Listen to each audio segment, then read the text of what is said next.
Hello friends आपनालोকক views on job চেনেললৈ স্বাগতম জনাইছো। আমি আপনালোকৰ কাৰণে নতুন এটা ভিডিও আনিছো আৰু এটো হৈছে ডিএমই এক্সামৰ বিষয়ে। আপোনালোকে জানে ইতিমধ্যে ডিএমই অৰ্থাৎ ডাইৰেক্টৰ অফ মেডিকেল এক্সামিনেশন স্বাস্থ্য বিভাগৰ পৰীক্ষা। আপোনালোকে জানে স্বাস্থ্য বিভাগৰ টেকনিক্যাল বিভাগৰ পৰীক্ষা ইতিমধ্যে অনুষ্ঠিত হৈ গৈছে আৰু অহা 30 মাৰ্চত নন টেকনিক্যাল বিভাগৰ পৰীক্ষা অনুষ্ঠিত হ'ব আৰু এই সম্পৰ্কে ডিএমই আজি দুটা পৃথক নোটিস ৰিলিজ কৰিছে আৰু এই নোটিছত কি লিখা আছে আমি আজি গোটেইখিনি ডিসকাস কৰিম। আপোনালোকে ভিডিওটো হেকলৈকে চাব।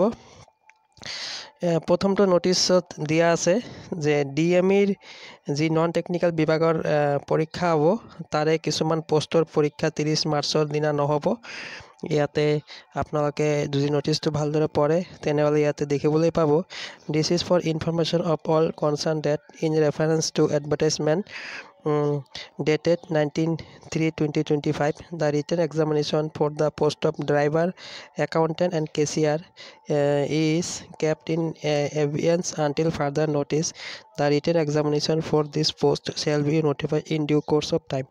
তার মানে ডিএমইৰ যি নন টেকনিক্যাল বিভাগ আছে তাৰে ড্ৰাইভাৰ, একাউন্টেন্ট আৰু কেচিয়াৰ এই পৰীক্ষা 30 মাৰ্চৰ দিনা অনুষ্ঠিত নহব। এই তিনিটা পোষ্টৰ পৰীক্ষা অনাগত দিনত ইয়াৰ পৰীক্ষাৰ দিন ঘোষণা কৰা হ'ব আৰু লিখা আছে ইয়াতে however the written examination for filling up of other grade 3 non-technical post under the establishment of the Director of Medical Education Assam mentions in the above advertisement shall be held on 30 March 2025 আৰু ইয়াতে কৈছে যে বাকি যিবিলাক post আছে সেই পোষ্টবিলাকৰ পৰীক্ষা 30 মাৰ্চৰ দিনা অনুষ্ঠিত হ'ব। এটো এটা নোটিছ দিছে যে তিনিটা পোষ্ট অৰ্থাৎ ড্ৰাইভাৰ, একাউন্টেন্ট আৰু কেচিয়াৰৰ পৰীক্ষা 30 মাৰ্চৰ দিনা অনুষ্ঠিত নহয়। আপোনালোকে যদি ড্ৰাইভাৰ, একাউন্টেন্ট আৰু কেচিয়াৰ পদৰ কাৰণে এপ্লাই কৰিছিলে তেনেহলে আপোনালোকৰ পৰীক্ষা 30 মাৰ্চৰ দিনা নহব। এটো এটা নোটিছ দিছে আৰু এটা নোটিছ ৰিলিজ কৰিছে যে এডমিট কেতিয়াৰ পৰা আমি লাভ কৰিব পাৰিম।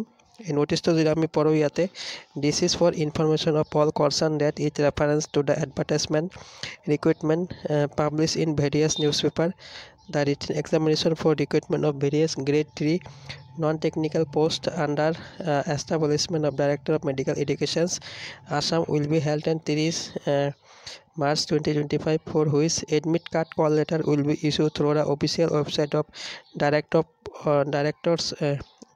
Directorate of Medical Education Assam dme.assam.gov.in 21 March 2025 অৰ্থাৎ 21 মাৰ্চ 2025 পৰা আপোনালোকে এডমিটখিনি ডাউনলোড কৰিবলৈ পাব ডিএমই ৱেবছাইটত গৈ।